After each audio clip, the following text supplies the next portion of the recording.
कथा। किसी गांव में अनेक लोग रहा करते थे और सभी अपने अपने कामों में मग्न रहते थे। किसी को किसी का चिंता फिक्री परवाह था ही नहीं, सब अपने से ही मतलब रखते थे। इसी कारण से भजन कीर्तन, भक्ति भाव, दया माया, परोपकार जैसे संस्कार कम हो गए। उस गांव में बुराइयां बढ़ गई थी। शराब, जुआ, रेस, व्यभिचार, चोरी डकैती वगैरह बहुत गुना शहर में होता रहता था। इसके बावजूद उस गांव में कुछ अच्छे लोग भी रहा करते थे। ऐसे ही लोगों में शीला और उनके पति की गृहस्थी मानी जाती थी। शीला बहुत धार्मिक प्रवृत्ति की थी और उसका स्वभाव संतोषी था। उनका पति भी विवेकी और सुशील था। शीला और उसका पति कभी किसी की बुराई नहीं किया करते थे और प्रभु भजन में अच्छी तरह समय व्यतीत करते थे। शहर के लोग उनकी गृहस्थी की सराहना करते थे।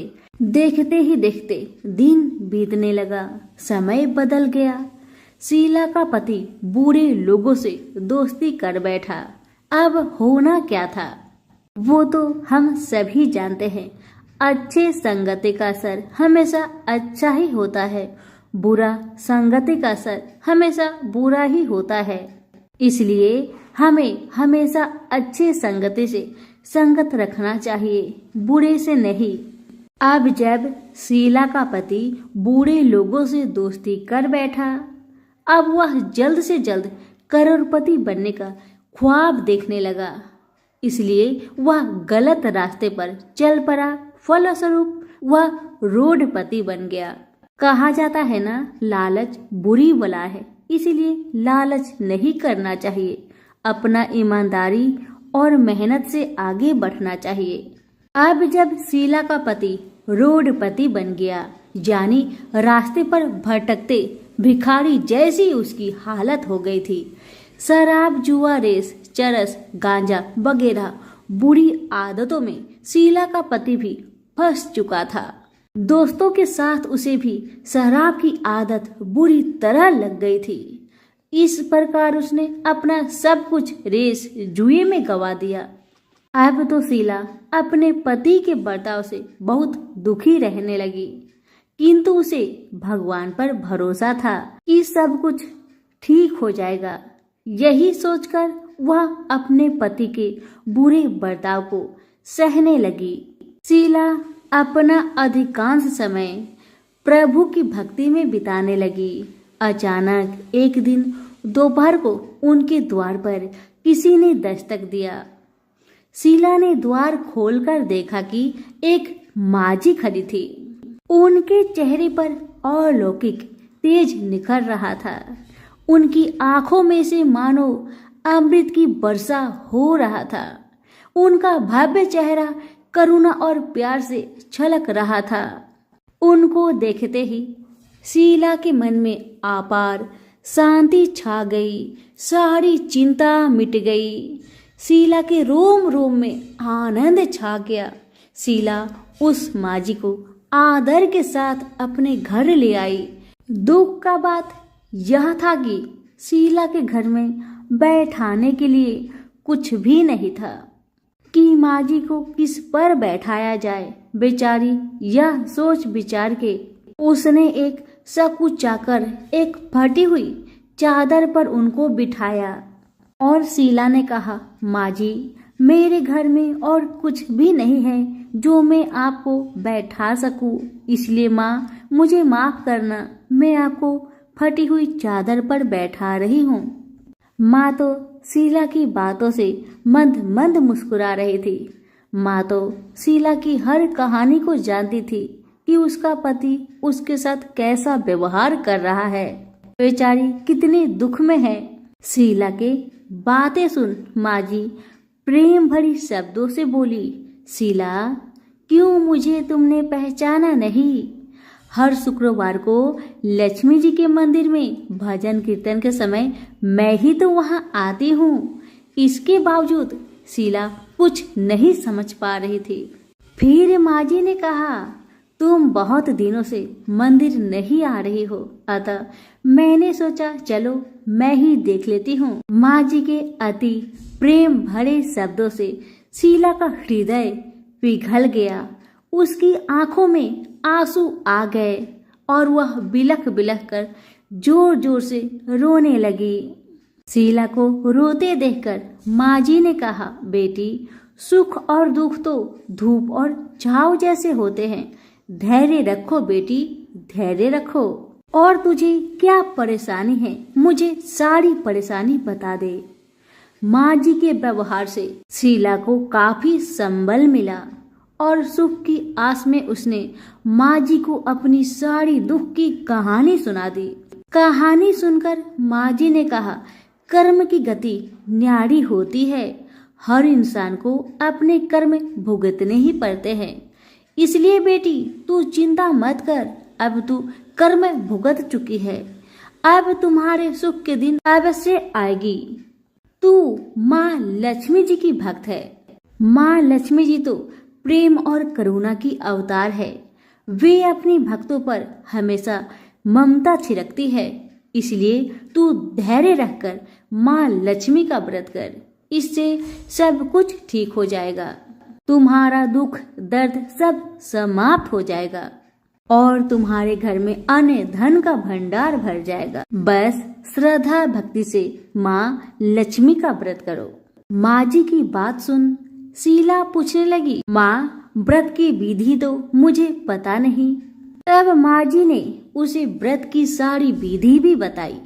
माँ जी ने कहा, बेटी, माँ लक्ष्मी जी का व्रत बहुत सरल है। उसे वर लक्ष्मी व्रत या वैभव लक्ष्मी व्रत कहा जाता है। यह व्रत करने वाले की सब मनोकामना पूरी होती है। वह सुख संपत्ति और यश प्राप्त करता है। शीला यह सब सुनकर आनंदित हो उठी। शीला ने संकल्प करके आंखें खोली तो सामने कोई नहीं था। वह विस्मित हो गई कि माँ जी कहाँ गई। अभी तो माँ जी मेरे सामने खड़ी थी।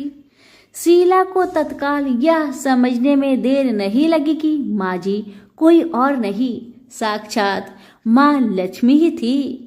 दूसरे दिन शुक्रवार था।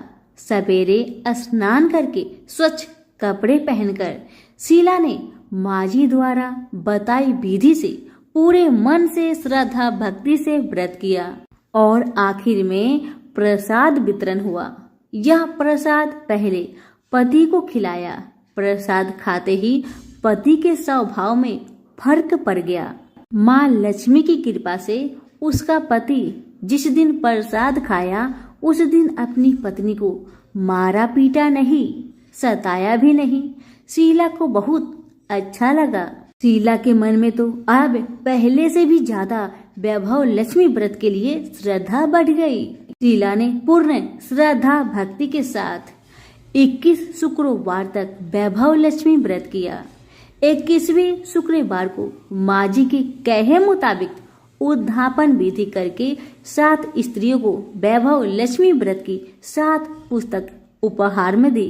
फिर माता जी के धन लक्ष्मी स्वरूप की छवि को बंधन करके भाव से मन ही मन प्रार्थना करने लगी, हे माँ धन लक्ष्मी, मैंने आपका वैभव लक्ष्मी व्रत करने की मन्नत मानी थी। वह व्रत आज पूर्ण किया है। हे माँ, मेरी हर विपत्ति को दूर करो, हमारा सबका कल्याण करो। जिसे संतान ना हो माँ, उसे संतान देना। सौभाग्यवती स्त्री का सौभाग्य को माँ अखंड रखना। कुंवारी लड़कियों को मन भावन पति देना। जो आपका यह चमत्कारी वैभव लक्ष्मी व्रत करे, उनकी सब विपत्ति को दूर करना, सभी को सुखी रखना। हे माँ, आपकी महिमा अपार है। ऐसा बोलकर लक्ष्मी जी के धन लक्ष्मी स्वरूप की छवि को प्रणाम किया। व्रत के प्रभाव से शीला का पति अच्छा इंसान बन गया और अब शीला का पति मेहनत करके व्यवसाय करने लगा। उसने तुरंत शीला के गिरवी रखे गहने छुड़ा लिए। घर में धन की बाढ़ सी आ गई। घर में पहले जैसी सुख शांति छा गई। वैभव लक्ष्मी व्रत का प्रभाव देखकर मोहल्ले की दूसरी स्त्रियां भी विधि पूर्वक वैभव लक्ष्मी व्रत करने लगी। सभी प्रेम से बोले, वैभव लक्ष्मी माता की जय हो। आइए अब जानते हैं वैभव लक्ष्मी व्रत का उद्यापन विधि। 7, 11 या 21 जितने भी शुक्रवार की मन्नत मांगी हो उतने शुक्रवार तक यह व्रत पूरी श्रद्धा तथा भावना के साथ करना चाहिए। आखिरी शुक्रवार को इसका शास्त्रीय विधि के अनुसार उद्यापन करना चाहिए। आखिरी शुक्रवार को प्रसाद के लिए खीर बनानी चाहिए। जिस प्रकार हर शुक्रवार को हम पूजन करते हैं वैसे ही करना चाहिए। पूजन के बाद माँ के सामने एक श्रीफल फोड़े, फिर कम से कम 7 कुंवारी कन्या या सौभाग्यशाली स्त्रियों को कुमकुम का तिलक लगाकर माँ वैभव लक्ष्मी व्रत कथा की किताब की एक प्रति उपहार में देनी चाहिए और सबको खीर का प्रसाद देना चाहिए। इसके बाद माँ लक्ष्मी जी को श्रद्धा सहित प्रणाम करना चाहिए। फिर माता जी के धन लक्ष्मी स्वरूप की छवि को वंदन करके भाव से मन ही मन प्रार्थना करें, हे माँ धन लक्ष्मी, मैंने आपका वैभव लक्ष्मी व्रत करने की मन्नत मानी थी। यह व्रत आज पूर्ण किया है। हे माँ, हमारी मनोकामना पूर्ण करे, हमारी हर विपत्ति को दूर करे, हम सबका कल्याण करे। जिसे संतान ना हो उसे संतान देना, सौभाग्यवती स्त्री का सौभाग्य अखंड रखना, कुंवारी लड़की को मन भावन पति देना। जो आपका यह चमत्कारी वैभव लक्ष्मी व्रत करे उनकी सब विपत्ति दूर करना, सभी को सुखी करना। हे माँ, आपकी महिमा अपार है, आपकी जय हो। ऐसा बोलकर लक्ष्मी के धन लक्ष्मी स्वरूप की छवि को प्रणाम करे। सभी प्रेम से बोलिए, वैभव लक्ष्मी माता की जय हो। एक बुढ़िया माई थी, उसके 7 लड़के थे। 6 कमाने वाले थे और एक निकम्मा था, कमाता कुछ नहीं था। बुढ़िया माई अपनी 6 बेटों के लिए भोजन बनाती थी और उनको भोजन कराती और उनसे जो कुछ जूठन बचती वह 7वें बेटे को देती थी। एक दिन 7वां बेटा अपनी पत्नी से बोला, देखो मेरी माँ को मुझ पर कितना प्रेम है। वह बोली, क्यों नहीं, सबका जो जूठा तुमको खिलाती है। वह बोला, ऐसा नहीं हो सकता, मैं जब तक अपनी आंखों से ना देख लूं मैं मान नहीं सकता कि मेरी माँ मेरे साथ ऐसा कर सकती है। कुछ दिन बाद त्योहार आया। घर में 7 प्रकार के भोजन और चूरमे के लड्डू बने। अब सबसे छोटे लड़के ने यानी कि 7वें लड़के ने अपना सिर दुखने का बहाना बनाया और पतला चादर ओढ़कर रसोई घर में सो गया, ये देखने के लिए कि मेरी माँ मुझे जूठे भोजन देती है या फिर बनाई हुई ताजी भोजन देती है। लड़का झूठ मूठ का सोने के नाटक करके रसोई घर में सोया हुआ है। वह पतले चादर के अंदर से सब कुछ देख रहा था। तभी 6 भाई भोजन करने आए। उसने देखा माँ ने उनके लिए सुंदर आसन बिछाया, नाना प्रकार की रसोई परोसी और आग्रह करके उन्हें जिमाया और वह देखता रहा। तब 6 भाइयों ने भोजन करके उठा। तब माँ ने क्या किया कि उनकी बची हुई भोजन, जूठी भोजन थालियों में से इकट्ठा करके सभी लड्डुओं के टुकड़ों को उठाकर एक लड्डू बनाया और सभी जूठन को साफ करके बुढ़िया ने अपने सबसे छोटे लड़के को पुकारा, बेटा 6 भाई भोजन करके चले गए, अब तू ही बाकी है, उठ और खाना खा ले। तब वह बेटा कहने लगा, माँ मुझे आज भूख नहीं लगा है, मुझे भोजन नहीं करना, मैं अब जहाँ नहीं रहूंगा, मैं परदेश चला जाऊंगा। अपने बेटे की बातें सुन माँ ने कहा, बेटा तू कल जाना चाहता है ना, कल क्यों जाएगा, तुम आज ही चला जा। तब बेटा बोला, हाँ माँ मैं आज ही चला जा रहा हूँ। यह कहकर वह घर से निकल गया। चलते समय पत्नी की याद आई। वह गौशाला में उपले थाप रही थी। वहां जाकर वह बोला, हम जावे परदेश, आवेंगे कुछ काल, तुम रहियो संतोष से धर्म अपनो पाल। पत्नी बोली, जाओ पिया आनंद से, हमरो सोच हटाए। राम भरोसे हम रहे, ईश्वर तुम्हें सहाय। दो निशानी आपन, देख धरो में धीर। सुधी मती हमारी, बिसारियो रखियो मन गंभीर। पति बोला, मेरे पास तो कुछ नहीं, यह अंगूठी है, सुले और अपनी कुछ निशानी मुझे भी दे। पत्नी बोली, मेरे पास क्या है, यह गोबर से भरा हाथ। यह कहकर पति की पीठ पर गोबर के हाथ की थाप मार दी। अब पति चल दिया। चलते चलते दूर देश पहुंचा। वहां एक साहूकार की दुकान थी। वहां जाकर कहने लगा, भाई मुझे नौकरी पर रख लो। साहूकार को जरूरत थी तो वह बोला, रह जाओ। लड़के ने पूछा, तनख्वाह क्या दोगे? तो साहूकार ने कहा, तुम्हारा काम देखकर तब हम दाम देंगे। साहूकार की नौकरी मिली। वह सुबह 7 बजे से 10 बजे तक नौकरी करने लगा। कुछ दिनों में दुकान का सारा लेन देन, हिसाब किताब, ग्राहकों को माल बेचना, सारा काम करने लगा। साहूकार के 7-8 नौकर थे। वे सब चक्कर खाने लगे। यह तो बहुत होशियार बन गया है। सेठ ने भी काम देखा और 3 महीने में ही उसे आधे मुनाफे का हिस्सेदार बना लिया। वह कुछ वर्ष में ही नामी सेठ बन गया और मालिक सारा कारोबार उस पर छोड़कर चला गया। इधर पति की अनुपस्थिति में उसकी पत्नी को सास ससुर दुख देने लगे। सारी गृहस्थी का काम करा के उसे लकड़ी लेने जंगल में भेजते हैं। इस बीच घर के आटे से जो भूसी निकलती, उसकी रोटी बनाकर रख दी जाती और उसके साथ ही फूटे नारियल की नारेली में पानी। एक दिन वह लकड़ी लेने जा रही थी। रास्ते में बहुत सी स्त्रियां संतोषी माता की व्रत करते दिखाई दी।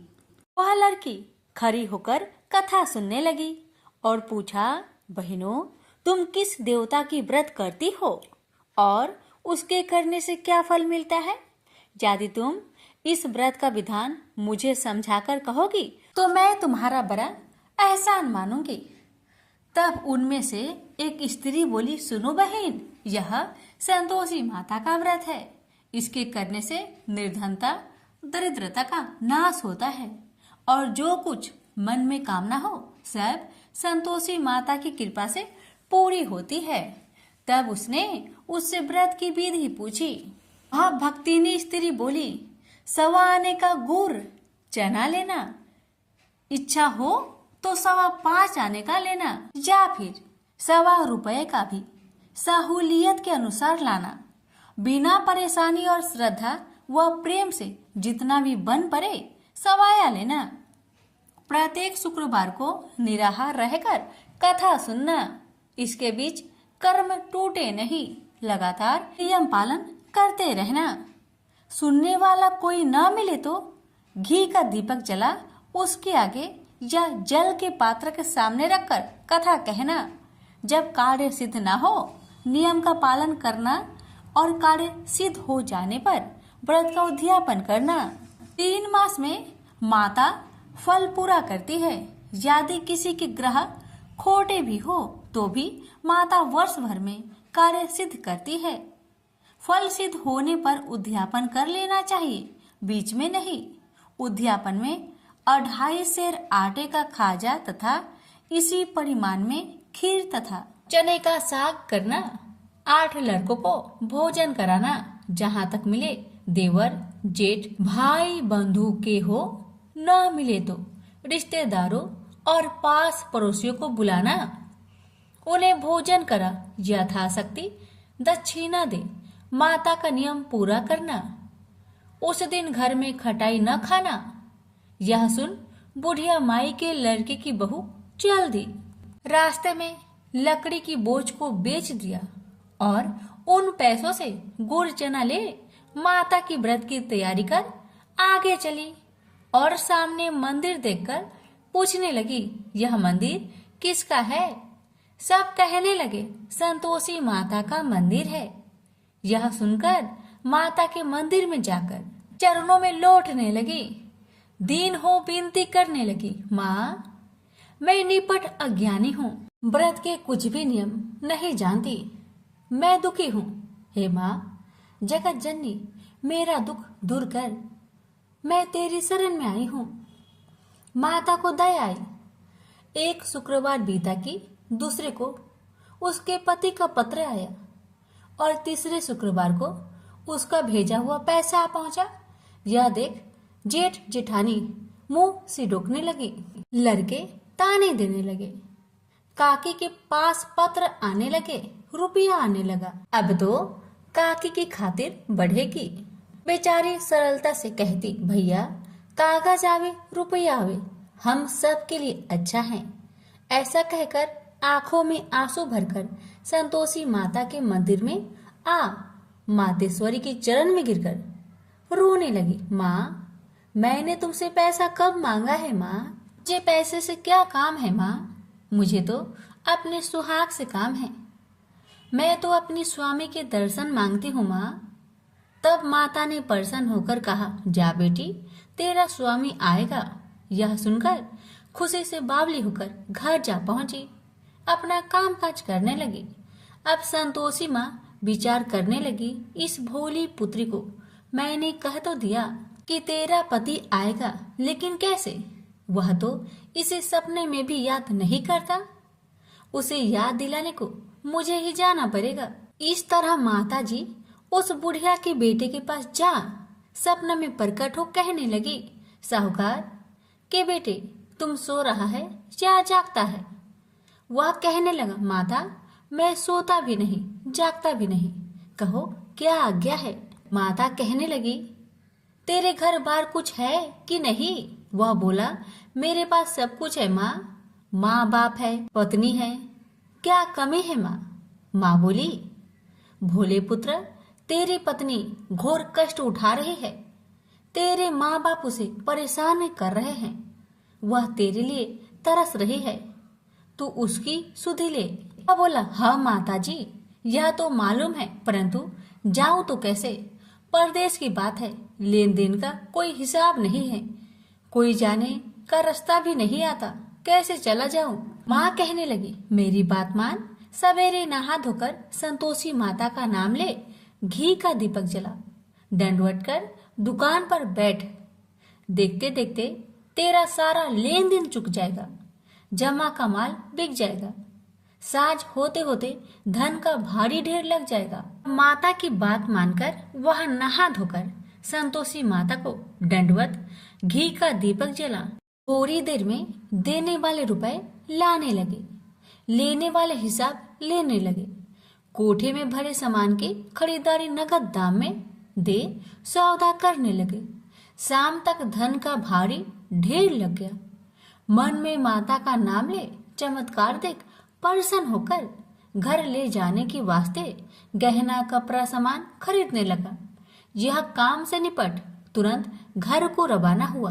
उधर उसकी पत्नी जंगल में लकड़ी लेने जाती है। लौटते वक्त माता जी के मंदिर में विश्राम करती है। वह तो उसके प्रतिदिन रुकने का जो स्थान ठहरा। धूल उड़ती देख वह माता से पूछती है, हे माता यह धूल कैसे उड़ रही है? माता कहती है, हे पुत्री तेरा पति आ रहा है, अब तू ऐसा कर लकड़ियों के 3 बोझ बना ले, एक नदी के किनारे रख और दूसरा मेरे मंदिर पर, वह तीसरा अपने सिर पर। तेरे पति को लकड़ियों का गट्टर देख मोह पैदा होगा, वह यहाँ रुकेगा, नाश्ता पानी खाकर माँ से मिलने जाएगा। तब तू लकड़ियों का बोझ उठाकर जाना और चौक में गट्टर डालकर जोर से आवाज देकर कहना, लो सासू जी लकड़ियों का गट्टर लो, भूसी की रोटी दो, नारियल की खोपरे में पानी दो, आज मेहमान कौन आया है? माता जी बहुत अच्छा कहकर वह प्रसन्न मन से लकड़ियों के 3 गट्टर बनाई, एक नदी के किनारे पर और एक माता जी के मंदिर पर रखा। इतने में मुसाफिर आ पहुंचा। सूखी लकड़ी देख उसकी इच्छा उत्पन्न हुई कि हम यहीं पर विश्राम करें और भोजन बनाकर खा पी कर गाँव जाए। इसी तरह रुककर भोजन बना विश्राम करके गाँव को गया। सबसे प्रेम से मिला। उसी समय सिर पर लकड़ी का गट्टर लिए वह उतावली सी आती है। लकड़ियों का भारी बोझ आंगन में डालकर जोर से 3 आवाज देती है। लो सासू जी, लकड़ियों का गट्टर लो, भूसे की रोटी दो, आज मेहमान कौन आया है। यह सुनकर उसकी सास बाहर आकर अपने दिए हुए कष्टों को भुलाने हेतु कहती है, बहू ऐसा क्यों कहती है, तेरा मालिक ही तो आया है। आ बैठ, मीठा भात खा, भोजन कर, कपड़े पहन, गहने पहन। उसकी आवाज सुन उसका पति बाहर आता है। अंगूठी देख व्याकुल हो जाता है और माँ से पूछता है, माँ यह कौन है। माँ ने कहा, बेटा यह तेरी पत्नी है। जब से तू गया है तब से सारे गांव में भटकती फिरती है, घर का कामकाज कुछ नहीं करती, 4 पहर आकर खा जाती है। वह बोला, ठीक है माँ, मैंने इसे भी देखा और तुम्हें भी। अब दूसरे घर की ताली दो, मैं उसमें रहूंगा। माँ बोली, ठीक है, जैसी तेरी मर्जी। तब वह दूसरे मकान की 3री मंजिल का कमरा खोल सारा सामान जमाया। एक दिन में ही राजा के महल के जैसा ठाट बाट बन गया। अब क्या था, बहू सुख भोगने लगी। इतने में शुक्रवार आया। उसने पति से कहा, मुझे संतोषी माता का व्रत उद्यापन करना है। पति बोला, खुशी से कर लो। वह उद्यापन की तैयारी करने लगी। जेठानी के लड़कों को भोजन के लिए कहने गई। उन्होंने मंजूर किया, परंतु पीछे से जेठानी ने अपने बच्चों को सिखाया, देखो भोजन के समय खटाई मांगना, जिससे उसका उद्यापन पूरा ना हो। अब तो बच्चे जिमने आए, खीर खाना पेट भर के खाए, परंतु बाद में खाते ही कहने लगे, हमें खटाई दो, खीर खाना हमको नहीं भाता। देखकर आरुचि होती है। वह कहने लगी, भाई खटाई किसी को नहीं दी जाएगी, यह माँ संतोषी का प्रसाद है। लड़के उठ खड़े हुए, बोले, पैसे लाओ। भोली बहू कुछ जानती नहीं थी, वह उन बालकों को पैसे दे दिए। लड़के उसी समय हट करके इमली खटाई ले खाने लगे। यह देखकर बहू पर माताजी ने कोप किया। राजा के दूत उसके पति को पकड़कर ले गए। जेठ जेठानी मन माने वचन कहने लगे, लूट लूट कर धन इकट्ठा कर लाया है, अब सब मालूम पड़ जाएगा जब जेल की मार खाएगा। बहू से यह सहन नहीं हुआ। रोती हुई बहू माताजी के मंदिर गई। कहने लगी, हे माता, तुमने क्या किया, हंसाकर अब भक्तों को रुलाने लगी। माता बोली, बेटी तूने उद्यापन करके मेरा व्रत भंग किया है। वह कहने लगी, माता मैंने कुछ अपराध किया है क्या? मैंने तो भूल से लड़कों को पैसे दे दिए थे, मुझे क्षमा करो, मैं फिर तुम्हारा उद्यापन करूंगी। माँ बोली, अब भूल मत करना। माँ कहती है, अब भूल नहीं होगी, अब बतलाओ वो कैसे आएंगे। माँ बोली, जा पुत्री, तेरा पति तुझे रास्ते में आता मिलेगा। वह निकली, राह में पति आता मिला। वही पूछी, कहाँ गए थे? वह कहने लगा, इतना धन जो जमाया है उसका टैक्स राजा ने मांगा था, वह भरने गया था। वह परेशान हो बोली, भला हुआ, अब घर को चलो। कुछ दिन बाद फिर शुक्रवार आया। फिर वह बोली, मुझे माता का उद्यापन करना है। पति ने कहा, करो पत्नी। फिर जेठ के लड़कों को भोजन को कहने गई। ठानी ने 1-2 बातें सुनाई। सब लड़कों को सिखाने लगी, तुम सब लोग पहले ही खटाई मांगना। लड़के भोजन से पहले कहने लगे, हमें खीर नहीं खाना, हमारा जी बिगड़ता है, कुछ खटाई खाने को दो। वह बोली, खटाई किसी को नहीं मिलेगा, आना हो तो आओ। वह ब्राह्मण के लड़के को लाकर भोजन कराने लगी। यथाशक्ति दक्षिणा की जगह 1-1 फल उन्हें दिया। संतोषी माता प्रसन्न हुई। माता की कृपा होते ही 9वें मास में उसके चंद्रमा के समान सुंदर पुत्र प्राप्त हुआ। पुत्र को पाकर प्रतिदिन माताजी के मंदिर में जाने लगी। माँ ने सोचा, यह रोज आती है, आज क्यों न आए, इसके घर चलो। यह विचार कर माता ने भयानक रूप बनाया। गुड़ चने से सना मुख, ऊपर सूर्य के समान होठ, उस पर मक्खियां भीन भीन कर रही थी। दहली पर पैर रखते ही उसकी सास चिल्लाई, देखो रे देखो, कोई चुड़ैल डाकिन चली आ रही है।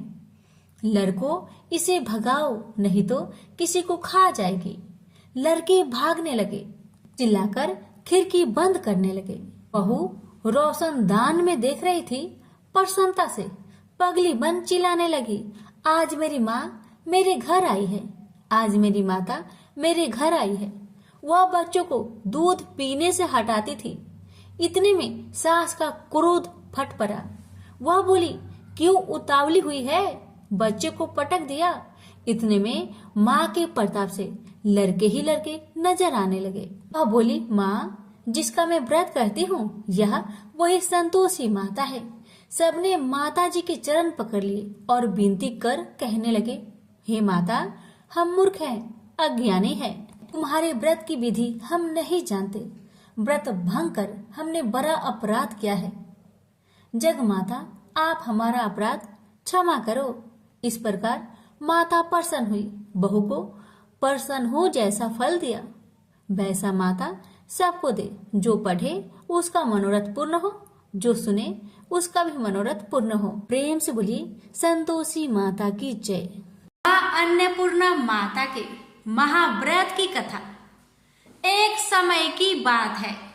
काशी निवासी धनंजय की पत्नी का नाम सुलक्षणा था। उसे अन्य सब सुख प्राप्त थे, केवल निर्धनता ही उसके दुख का एकमात्र कारण था। यह दुख उसे हर समय सताता रहता था। एक दिन सुलक्षणा पति से बोली, स्वामी, आप कुछ उद्यम करो तो काम चले। इस प्रकार कब तक काम चलेगा?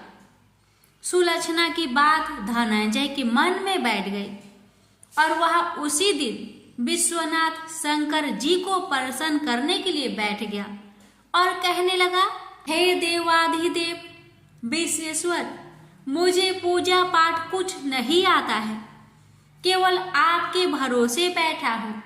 इतनी विनती करके वह 2-3 दिन भूखा प्यासा बैठा रहा। यह देखकर भगवान शंकर उसके कानों में अन्नपूर्णा अन्नपूर्णा अन्नपूर्णा इस प्रकार 3 बार कहा।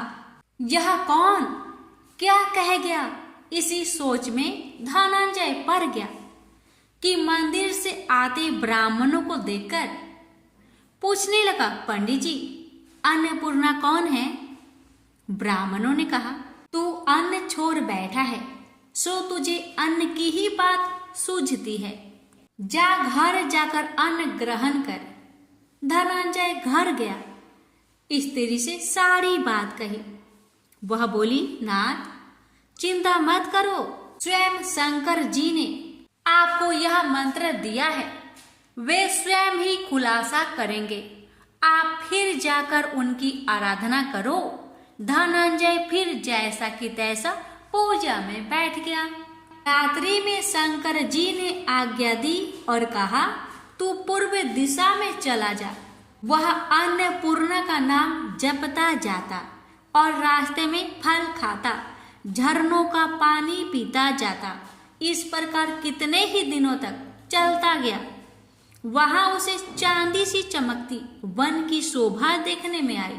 सुंदर सरोवर देखने में या उसके किनारे कितनी ही अप्सराएं झुंड बनाए बैठी थी।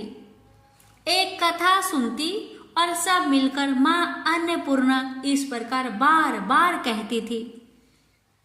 यह अगहन मास की उजेली रात्रि थी और आज से ही व्रत का आरंभ था। जिस शब्द की खोज करने वहां निकला था वह उसे वहां सुनने को मिला। धनंजय ने उनके पास जाकर पूछा, हे देवियों, आप यह क्या करती हो? उन सब ने कहा, हम सब माँ अन्नपूर्णा का व्रत करती हैं। धनंजय ने पूछा, व्रत पूजा करने से क्या होता है? यह किसी ने किया भी है? इसे कब किया जाए? कैसा व्रत है और कैसी विधि है? मुझसे भी विस्तार से बताओ।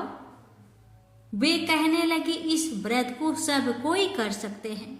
21 दिन तक के लिए 21 गांठ का सूत लेना चाहिए। 21 दिन यदि ना बने तो एक दिन उपवास करे, यह भी ना बने तो केवल कथा सुनकर प्रसाद ले, निराहार रहकर कथा कहे, कथा सुनने वाला कोई ना मिले तो पीपल के पत्तों को रख सुपारी या घृत कुमारी वृक्ष को सामने कर, दीपक को साक्षी कर, सूर्य गाय तुलसी या महादेव को बिना कथा सुनाए मुख में दाना न डाले।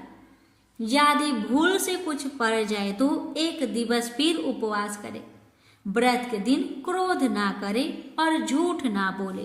धनंजय बोला, इस व्रत के करने से क्या होगा? वे कहने लगी, इसके करने से अंधों को नेत्र मिले, लुल्लू को हाथ मिले, निर्धन के घर धन आए, बाझीन को संतान मिले, मूर्ख को विद्या आए। जिस कामना से व्रत करे माँ उसकी इच्छा पूरी करती है। वह कहने लगा, बहिनों, मेरे पास भी धन नहीं है, विद्या नहीं है, कुछ भी तो नहीं है, मैं तो दुखिया ब्राह्मण हूँ, मुझे इस व्रत का सूत दोगी? हाँ भाई, तेरा कल्याण हो, हम तुम्हें अवश्य देंगे, ले इस व्रत का मंगल सूत्र ले। धनंजय ने व्रत किया, व्रत पूरा हुआ, तभी सरोवर में से 21 खंड की स्वर्ण सीरी हीरा मोती जरी हुई प्रकट हुई। धनंजय अन्नपूर्णा अन्नपूर्णा कहता जाता था। इस प्रकार कितनी ही सीढ़ियां उतर गया तो क्या देखता है कि करोड़ों सूर्य से प्रकाशमान अन्नपूर्णा का मंदिर है। उसके सामने स्वर्ण सिंहासन पर माता अन्नपूर्णा विराजमान है। सामने भिक्षा हेतु शंकर भगवान खड़े हैं। देवंगनाएं चवर डुलाती है, कितने ही हथियार बंधे पहरा देती हैं। धनंजय दौड़कर जगदम्बा के चरणों में गिर गया। देवी उसके मन का कलेश जान गई। धनंजय कहने लगा, माता, आप तो अंतर्यामी हो, आपको अपनी दशा क्या बताऊं? माता बोली, मेरा व्रत किया है, क्या संसार तेरा सत्कार करेगा। माता ने धनंजय की जिह्वा पर बीज मंत्र लिख दिया। अब तो उसके रोम रोम में विद्या प्रकट हो गई। इतने में क्या देखता है कि वह काशी विश्वनाथ के मंदिर में खड़ा है। माँ का वरदान ले धनंजय घर आया, सुलक्षणा से सब बात कही। माता जी की कृपा से उसके घर में संपत्ति उमड़ने लगी। छोटा सा घर बहुत बड़ा गिना जाने लगा। जैसे शहद के छत्ते में मक्खियां जमा होती है, उसी प्रकार अनेक सगे संबंधी आकर उसकी बड़ाई करने लगे। कहने लगे, इतना धन और इतना बड़ा घर, सुंदर संतान नहीं तो इस कमाई का कौन भोग करेगा। सुलक्षणा से संतान नहीं है, इसलिए तुम दूसरा विवाह करो।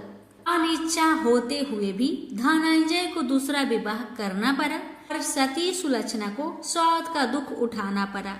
इस प्रकार दिन बीतते गए। फिर अगहन मास आया। नए बंधन से बंधे पति से सुलक्षणा ने कहलाया कि हम व्रत के प्रभाव से सुखी हुए हैं, इस कारण यह व्रत छोड़ना नहीं चाहिए। यह माता जी का प्रताप है जो हम इतने संपन्न और सुखी हैं। सुलक्षणा की बात सुन धनंजय उसके यहाँ आया और व्रत में बैठ गया। नई बहू को इस व्रत की खबर नहीं थी। वह धनंजय के आने की राह देख रही थी। दिन बीतते गए और व्रत पूर्ण होने में 3 दिवस बाकी थे कि नई बहू को खबर पड़ी। उसके मन में ईर्ष्या की ज्वाला दहक रही थी। सुलक्षणा के घर आ पहुंची और उसने वहां भगदड़ मचा दी। वह धनंजय को अपने साथ ले गई। नए घर में धनंजय को थोड़ी देर के लिए निद्रा ने आ दबाया। इसी समय नई बहू ने उसका व्रत का सूत तोड़कर आग में फेंक दिया। अब तो माता जी का कोप जाग गया। घर में अकस्मात आग लग गई। सब कुछ जलकर खाक हो गया। सुलक्षणा जान गई और पति को फिर अपने घर ले आई। नई बहू रूठकर पिता के घर जा बैठी। पति को परमेश्वर मानने वाली सुलक्षणा बोली, नाथ घबराना नहीं, माता जी की कृपा अलौकिक है। पुत्र कुपुत्र हो जाता है पर माता कुमाता नहीं होती। अब आप श्रद्धा और भक्ति से आराधना शुरू करो, वे जरूर हमारा कल्याण करेगी। धनंजय फिर माता के पीछे पड़ गया। फिर वही सरोवर सीढ़ी प्रकट हुई। उसमें माँ अन्नपूर्णा कहकर वह उतर गया। वहां जा माता जी के चरणों में रुदन करने लगा। माता प्रसन्न हो बोली, यह मेरी स्वर्ण की मूर्ति ले, उसकी पूजा करना, तू फिर सुखी हो जाएगा। जा, तुझे मेरा आशीर्वाद है। तेरी स्त्री सुलक्षणा ने श्रद्धा से मेरा व्रत किया है, उसे मैंने पुत्र दिया है। धनंजय ने आंखें खोली तो खुद को काशी विश्वनाथ के मंदिर में खड़ा पाया।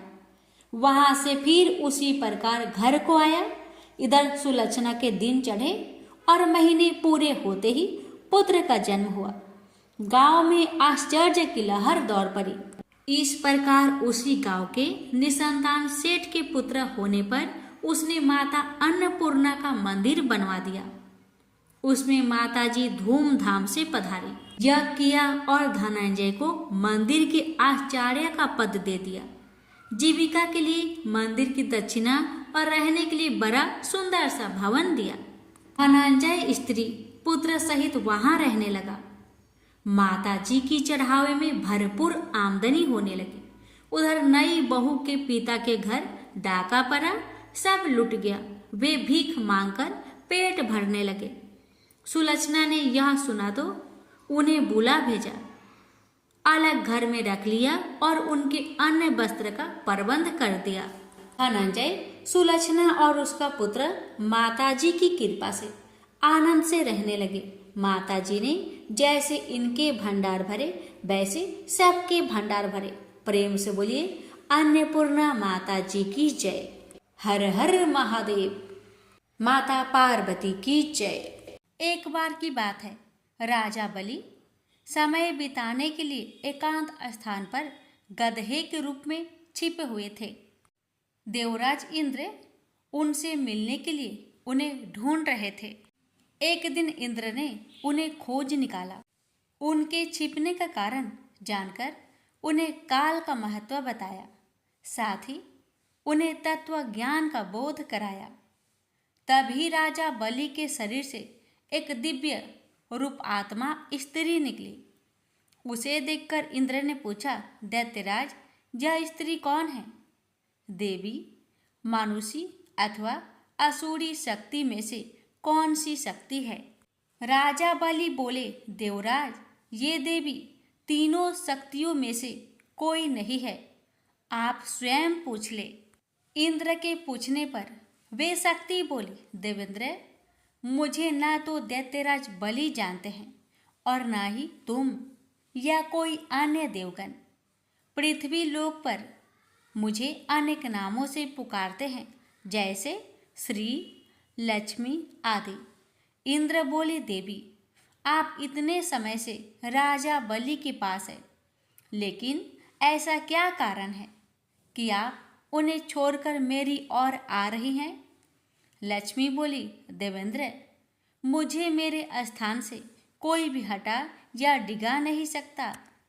मैं सभी के पास काल के अनुसार आती जाती रहती हूँ।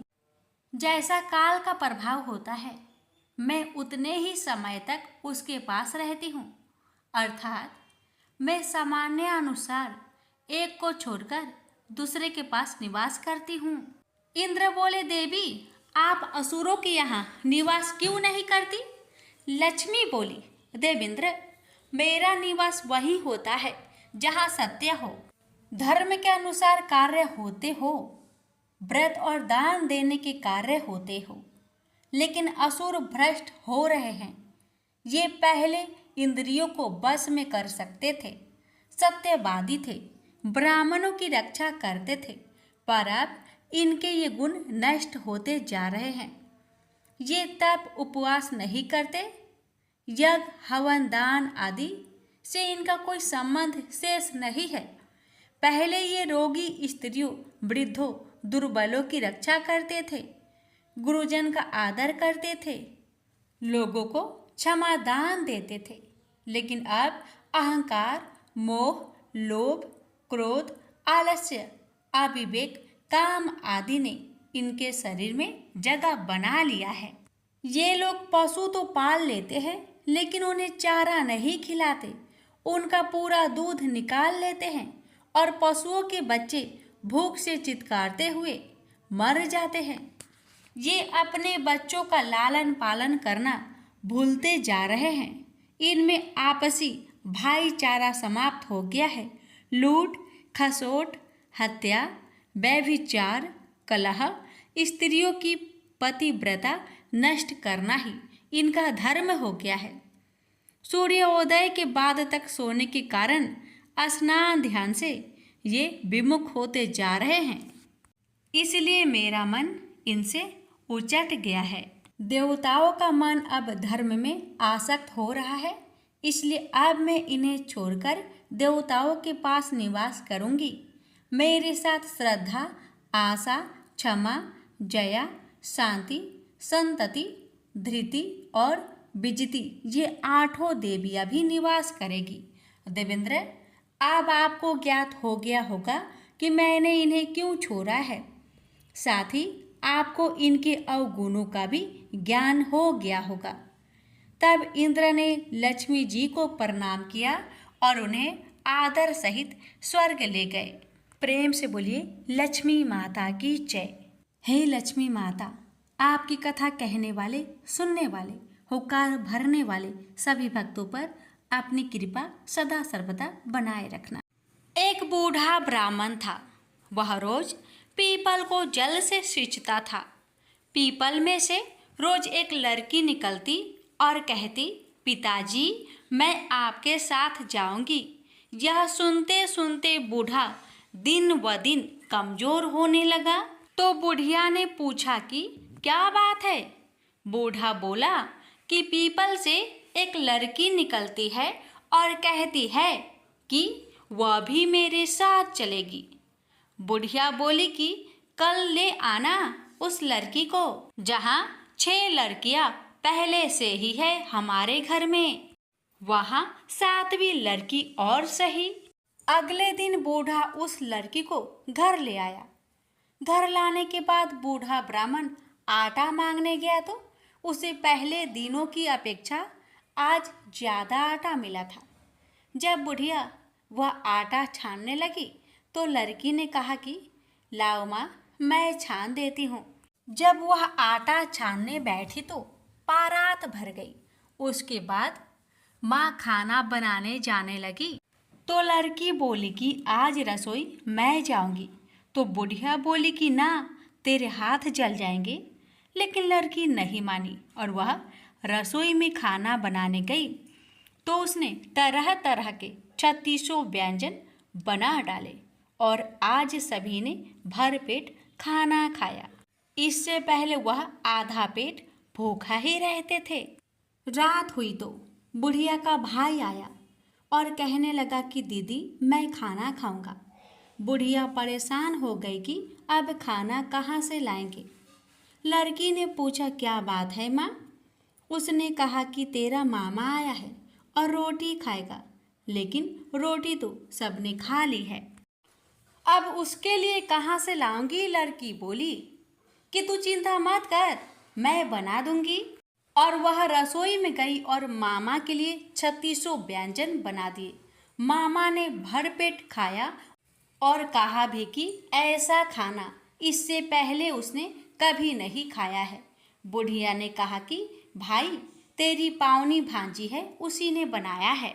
शाम हुई तो लड़की बोली कि माँ चौका लगा के चौके का दिया जला देना, कोठे में मैं सोऊंगी। बुढ़िया बोली कि ना बेटी तू डर जाएगी। लेकिन वह बोली कि ना, मैं ना डरूंगी, मैं अंदर कोठे में ही सोऊंगी। वह कोठे में ही जाकर सो गई। आधी रात को लड़की उठी और चारों ओर आंख मारी तो धन ही धन हो गया। वह बाहर जाने लगी तो एक बूढ़ा ब्राह्मण सो रहा था। उसने देखा तो कहा कि बेटी तू कहाँ चली। लड़की बोली कि मैं तो दरिद्रता दूर करने आई थी, अगर तुम्हें दूर करवानी है तो करवा लो। उसने बूढ़े के घर में भी आंख से देखा तो चारों ओर धन ही धन हो गया। सुबह सवेरे सब उठे तो लड़की को ना पाकर उसे ढूंढने लगे कि पावनी बेटी कहाँ चली गई। बूढ़ा ब्राह्मण बोला कि वह तो लक्ष्मी माता थी जो तुम्हारे साथ मेरी दरिद्रता भी दूर कर गई। हे लक्ष्मी माता, जैसे आपने उनकी दरिद्रता दूर की वैसे ही सबकी करना।